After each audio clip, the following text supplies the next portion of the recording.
पण म्हणते की 3 आरोपींना ताब्यात. नाही काल तुम्हाला 3 दाखवले ना फोटो. हा, मग अजून 4था आरोपी सापडला नाही का त्यापैकी? मी आता ऐका, आम्ही पण 4 वाजता गेलो. ठीक आहे, आता तुम्ही विनंती आहे, कसं होतंय मग दबावाखाली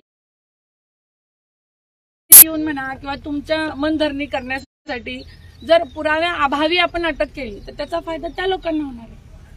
आपला जो काही FIR आहे, आपला जो एवढा गंभीर गुन्हा आहे, त्या गुन्ह्याला न्याय द्यायचं तर काम आपलं आहे ना. नाही, आरोपी आणि आरोपीच्या पाठीमागे जे काय असेल, येस, तिथवर आता काल रात्री एका झालं. गरजेचं नाही 100% जायला पाहिजे, त्याच्यासाठीच आपली खाकी वर्दी आहे, लक्षात घ्या.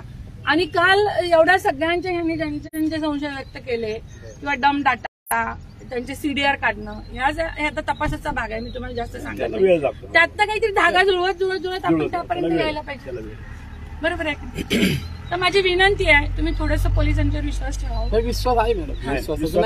आणि जे काही ते बिचारे गेलेत त्यांच्या ह्याला न्याय द्यावा, वेळेत तुम्ही तुमचं उरकून घ्या जे काही आहे ते सगळं. अशा घटना जर याच्यावर आपण मॅडम मला सांगा ना,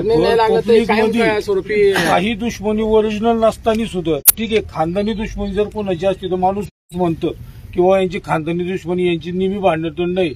आज एकमेव तुम्हाला सांगतो, 2च मिनिटं फक्त माझं ऐकून घ्या. गावात काय आजूबाजूच्या अख्ख्या पवन मावळमध्ये कुणाला पण विचारा की कुणाचे चारांनी बुडवले आहेत का, कुणाचं काय केलंय का, काही लुटून खाल्लंय. हा ठीक आहे, राजकीय वैर आहे, कुठला वैर आहे तो वैर, पण असा एवढा डेंजर वैर काढायचा का? आज ते साहेब पण होते रात्री, एवढं डेंजर ते केलेलं आहे, बघायची सुद्धा इच्छा नाही. एकच विनंती ऐकून घ्या. विनंती नाही मी बोलतो मॅडम. एकच आपल्या सर्वांचं किंवा आपल्या सर्वांची एकच मागणी आहे की आपल्या माणसाला न्याय मिळावा, बरोबर. एकच करू आपण फिर्याद दाखल केलेली. 8 दिवसात जर किंवा 4 दिवसात आपल्याला न्याय नाही मिळाला, 1 मिनिट सर, 4 दिवसात जर आपल्याला नाही मिळाला तर आपलं अख्खं गाव आपण इथं ठिय्या आंदोलन करू. नाही विषय त्याला आहे ना सगळा वेगळा होऊन जातो. जोपर्यंत आता जी घटना घडलेली आहे त्या घटनेचा परिणाम असा आहे की हे फक्त एक व्यक्ती गेलेली नाही, लक्षात घ्या, अख्खं गाव गेलेलं आहे. अख्ख्या गावाचा विषय आहे. पण तुम्ही त्या गोष्टीची शिक्षा त्या बिचारा गेलेल्यांच्या मृतदेहाला का देता? लिहून द्या तुम्ही. तुमचं जे काय आहे की नाही, तुम्ही आज मला सांगा, आता तुमचे 10-12 तास उलटून गेले, नाही. आम्ही तुम्हाला काय म्हटलं, आता हे सगळ्या बारीक सारीक गोष्टी तपासाचा भाग आहे, तो सांगायचा तुम्ही घ्या, पण ते व्यक्ती तर हजर करा, नंतर काय होईल ते बघूया. तपास ऐका, गुन्ह्याचा तपास ज्यांच्याकडे असतो त्यांना लेखीच आश्वासन असते ते पब्लिकला आणि त्या लोकांना. आणि विषय असा आहे की तुम्ही परत उद्या आम्ही इथं कोण आलं की तुम्ही नंतर ते आम्हाला हेल्पटीत मारायला लागणार, तुम्हाला कधीच भेटतंय नाही भेटतंय तसं नसतं. तसं मॅडम तुम्ही याच्यात नक्की काय भूमिका घेतली ते आम्हाला सांगा. नक्की भूमिका आता तुम्ही एवढे तास गेले, काय झालं ते सांगा. ऐका ना, सांग.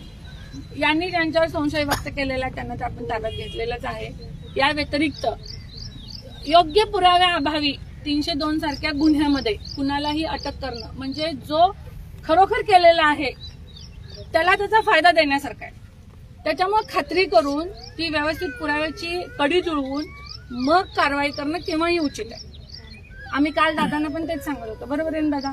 आपल्या जेव्हा संशय व्यक्त आहे, संशयावरून मर्डरच्या गुन्ह्यामध्ये अटक करता येते जोपर्यंत पुरावे हातात येतात. पण आता हा घरचा विषय नाही, हा गावचा विषय. त्या माणसाची खरोखर दुश्मन नाही. गावच्या बरोबर कोणताही माणूस असं सांगेल की त्या माणसाची कोणाबरोबर काही नाही, त्यांच्या दृष्टीने हे सर्वात महत्वाचं. तुमच्या गावच्या बरोबर हा त्यांचं काम आहे. गाववाल्यांचं म्हणणं आहे रायटिंग मध्ये घ्या फक्त, बस. हा ते उद्या क्लिअर आम्ही काय करायचं करतो. तसं नाही. हो मॅडम ज्यांच्याकडे तपास आहे त्यांनी तुम्हाला लेखीच दिल्यासारखं आहे. ती व्यक्ती, ते पोलीस खातं हे तुम्हाला लिखितच द्यायला पाहिजे असं नाही, ते अलिखित सुद्धा बंधनकारक आहे त्यांच्यावर तो गुन्हा उघडकीस आणणं. पण गुन्हा उघडकीस आणायला बंधनकारक आहे, पण तो बंधनकारक असताना तो 4 दिवसात येतोय, 2 दिवसात येतोय, वर्ष लागतंय. त्याची तीव्रता कमी होते ना तेवढ्या वेळामध्ये. त्याच्या आमच्या भावना काय तीव्रता कमी नसते कालावधीमध्ये मग काय? तीव्रता कमी नसते होत, लक्षात घ्या. एक काम करा सर, एक काम करा, 2 मिनिटं टायमिंग द्या. ऐका ना, एक टायमिंग. आता गाव इथं पूर्ण गाव आहे, 2 मिनिटं हो, हो. ते पूर्ण गाव आहे. सुनील अन्न येतं ते 10-15 मिनिटात येऊन दे, थांबा मी आलो. ठीक आहे आणि हा, ठीक आहे, येऊ द्या. हा. येऊ दे. विषय सांगा, हे जे व्यक्तिमत्व होतं ना हे म्हणजे दुश्मनातच नव्हतं किंवा कसल्या प्रकारचे दुश्मन नाही, कोणत्याही प्रकारचे नाही, काय बरोबर नाही. आहे, सगळं आणि मान्य. त्याच्यामुळे ही सगळी प्रेमापोटी लोक प्राधान्य करतात. डोळ्याहून नाही नाही, नाही, फक्त आमचं काय म्हणणं कारण जी 4 जण पकडल्यात ना ती किंग मेकर त्यातला कोण आहे तो मेन शोधा. मी तुम्हाला काय हे सुपारी लेटर आहे का काय विषय? ते टेक्निकल इव्हिडन्स वरतीच आपल्याला कळणार आहे. बरं, मॅडम तुम्ही लक्षात आलं का नाही? आता त्यांची नार्को टेस्ट Technical करा, evidence ते सगळं करू ना, पण त्याच्यासाठी हे त्यांची सरळ नार्को टेस्ट करा. हे सगळं करण्यासाठी हे करायची गरज नाही, असं मला म्हणायचं. मॅडम त्या CCTV जे कॅमेरा आहे त्याची क्वालिटी चांगली नव्हती का?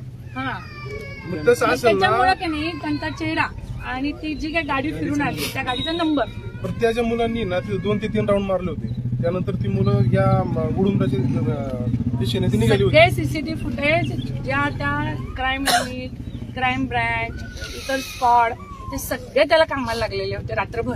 आता तुम्ही शिरगावला येणार आहे ना, तुम्हाला एक सीसीटीव्ही फुटेज दाखवतो जवळचा. तुमच्याकडे असेल तर द्या. नाही आता नाही, तुम्हाला तिथं आल्यावर सांगतो कुठे येतो. बरं. त्या फुटेज मध्ये 100% काहीतरी क्ल्यू भेटणार तुम्हाला, चेक करता क्लिअरिटी भेटणार. नाही यांच्या हाताने चेक, हे दोघच जण चेक करतात. हा तिथं आल्यावर तुम्हाला देतो तो सीसीटीव्ही. मॅडम काय होतं, आता शिरगाव सारखं मंदिर आपल्या तालुक्यात कुठं नाही, त्या मंदिराचं सीसीटीव्ही फुटेज ब्लर म्हणलं की ते परत आणखी विषय एवढं भंगार क्वालिटीचं लावलं कसं काय?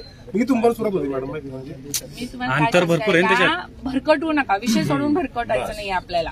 आपल्याला गुन्हा डिटेक्ट व्हायला पाहिजे, मूळ आरोपी जे आहे ज्यांनी हे कांड केलेले त्यांना अटक व्हायला पाहिजे, हे आपलं मेन उद्देश आहे. बाकीच्या सगळ्या गोष्टी आपण हळूहळू सॉर्ट आउट करू, पण त्याच्यासाठी सगळ्यांनी थांबून त्या ह्याला करायलाच पाहिजे का अशा पद्धतीनं लेट करून बॉडी ठेवणं योग्य आहे का? हा त्यांची काय तक्रार आता असेल 10 ती- वेळपुरतं आपल्या तिथं थांब दे, दावा झाली की नंतर आपण सरकारी आलं लक्षात. म्हणजे विनंती आहे सगळ्यांना की नका त्या हे करू. आपली जी काय असेल ते सगळं तुमचं अंत्यविधी वगैरे उरकून घ्या आणि नाही येतात आता आमदार साहेब इथे हा, ठीक आहे. येतं नाही 5 पण मिनिटं. ते जरा सावलीत बसा सगळे नाही राहू दे आता, एवढी मोठी सावली गेली नाही.